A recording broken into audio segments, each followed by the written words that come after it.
Hello dear students, welcome back on my YouTube channel. Better I'll discuss about the question what is resources. तो पहले हम इसके definition को समझेंगे, उसके बाद इसके टाइप्स को समझेंगे, रिसोर्सेज कितने टाइप्स के होते हैं। तो चलिए फर्स्टली हम यहाँ पे समझते हैं व्हाट इज रिसोर्सेज।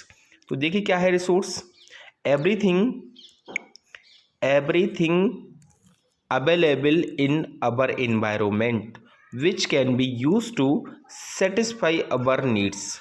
यानी कि इन्वायरमेंट में कुछ भी मौजूद है, सब कुछ है, आपको पता है। कुछ जीवित वस्तुएं भी है, कुछ अजीवित भी है, कुछ नॉन लिविंग्स भी है, कुछ लिविंग्स भी है। ठीक है, तो हर वो लिविंग या नॉन लिविंग थिंग्स जो हमारी नीड्स को क्या करे, सेटिस्फाई करे, उसको हम क्या बोलते हैं, रिसोर्स बोलते हैं। तो ये तो इसकी बेसिक डेफिनेशन है कि everything available in our environment which can be use to satisfy our needs. ठीक है, लेकिन कुछ रिसोर्सेज तो हमको भगवान ने दिए हुए हैं, जैसे एयर।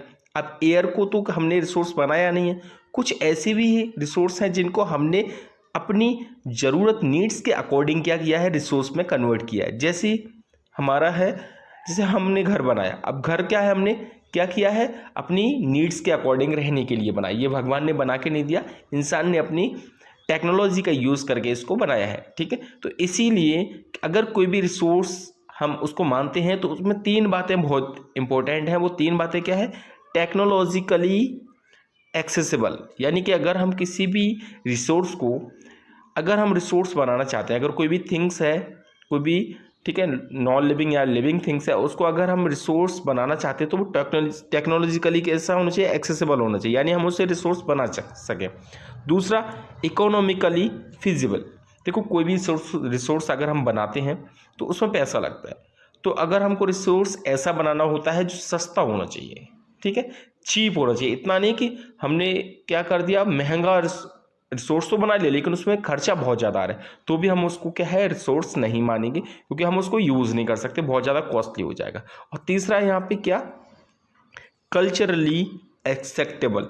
ठीक है, यानी कि ऐसा नहीं कि हमने कोई भी कुछ भी बना दिया, भले पैसे कम है लेकिन उससे क्या हो रहा है, एनवायरनमेंट क्या हो रहा है, पॉल्यूटेड हो रहा है, तो ये भी नहीं चलेगा। ठीक है, तीन बातें किसी भी रिसोर्स में होनी ही चाहिए।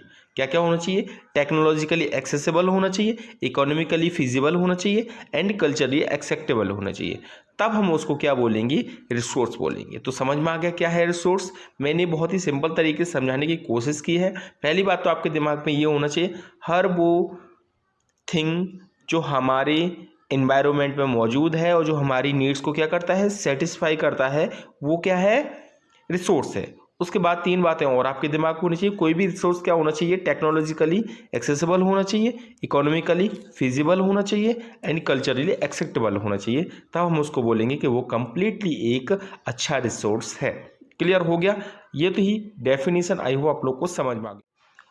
तो सिंपल भाषा में यहाँ पे रिसोर्स क्या है, सिंपल भाषा में रिसोर्स हैं, resources are the source of fulfilling human needs. इंसान की ज़रूरतों को पूरा करने का जो सोर्स होता है उसे ही हम क्या कहते हैं, रिसोर्स कहते हैं। एग्जाम्पल हैं जैसे कि एयर, वाटर, फूड।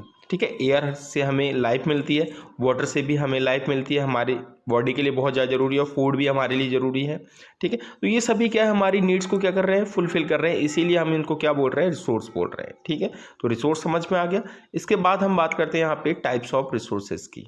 तो टाइप्स ऑफ रिसोर्सेज में हम बात करें तो यहाँ पे मैं आपको शॉर्टली समझाऊंगा। अगर आपका रिस्पॉन्स इस वीडियो पे बहुत अच्छा रहा तो मैं इसको डिटेल में भी आपको टाइप्स समझा सकता हूँ, तो प्लीज़ आप कमेंट में ज़रूर लिख देना। तो चलिए शुरू करते हैं। तो on the basis of origin, biotic and abiotic होता है। ठीक है, ओरिजिन के बेसिस पे जो रिसोर्सेज होते हैं वो बायोटिक यानी कि जीवित और अजीवित होते हैं, लिविंग्स और नॉन लिविंग्स। सेकेंड है यहाँ पे on the basis of ownership, ownership के अकॉर्डिंग होते हैं इंडिविजुअल, कम्युनिटी, नेशनल और इंटरनेशनल।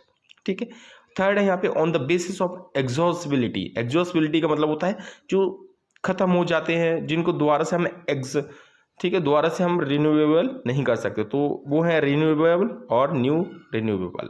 ठीक है, तो ये है। उसके बाद हमारा लास्ट है यहाँ पे on the basis of development.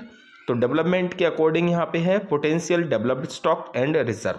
तो ये थी इसके टाइप जो कि मैंने आपको शॉर्ट में समझाने की कोशिश की। आई होप आप लोग को ये वीडियो पसंद आया होगा। अगर आपको ये वीडियो पसंद आ गया तो प्लीज़ वीडियो को लाइक कर दीजिए, और चैनल पे नए हो तो चैनल को सब्सक्राइब कर दीजिए। मिलते हैं एक नई वीडियो के साथ, तब तक के लिए जय हिंद, वंदे मातरम।